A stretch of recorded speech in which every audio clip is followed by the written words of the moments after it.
de se voir ici, sous le soleil encore en plus. Merci à vous, merci. Donc c'est aujourd'hui la deuxième année consécutive que les défilés du 1er mai sont marqués par la pandémie de Covid-19. L'an passé, le confinement strict imposé par l'impréparation des gouvernants avait empêché la manifestation. Nous étions à l'heure dans ce monde virtuel anesthésiant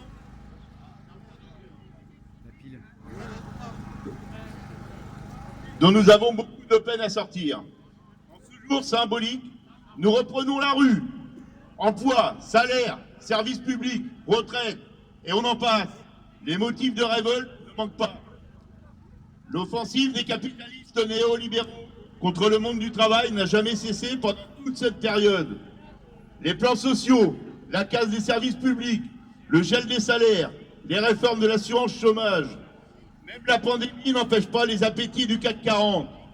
51 milliards de dividendes vont être versés par les multinationales françaises. Après une année de crise, cela représente plus 22%. Sachons dépasser la colère accumulée. Il faut maintenant porter nos revendications et réengager la lutte.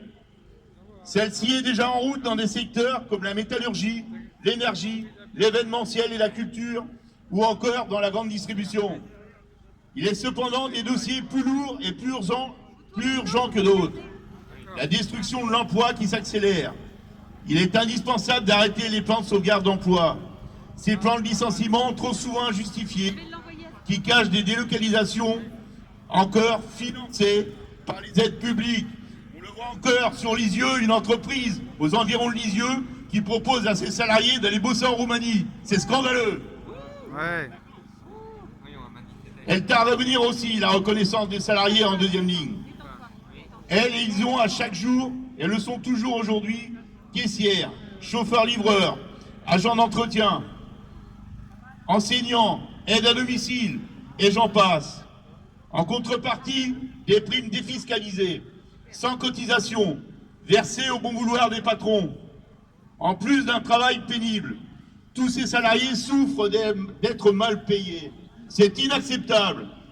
Et puis, il y a les services publics. La prise de conscience collective autour des difficultés de l'hôpital public concerne en fait l'ensemble des services publics. Enseignants, cheminots, énergéticiens, agents du service public de l'emploi. Seul le service public présente une garantie contre l'aggravation des inégalités. Au lieu de cela, le gouvernement continue de privatiser comme dans l'énergie avec le projet Hercule. Pire, il continue de fermer des lits d'hôpitaux en pleine pandémie. C'est absolument scandaleux. Enfin, il est un dossier particulièrement grave, celui de l'assurance chômage. La réforme de l'UNEDIC, commandée depuis Bruxelles en échange des milliards de plans de relance, fera perdre une partie de leurs droits à 1,15 million de privés d'emploi dès cet été. Les agents de Pôle emploi vont se retrouver en première ligne, chargés du sale boulot d'annoncer les baisses d'allocations pour satisfaire la libération du marché de l'emploi à la sauce européenne. Ce 1er mai n'est qu'une étape pour replacer les questions sociales liées au travail au cœur du débat public pollué par la montée des idées fascinantes qui accompagnent toujours les périodes de crise. On nous oriente encore et toujours vers le débat de la sécurité. Certes, c'est important, mais ce n'est pas l'urgence et nos libertés en pâtissent gravement.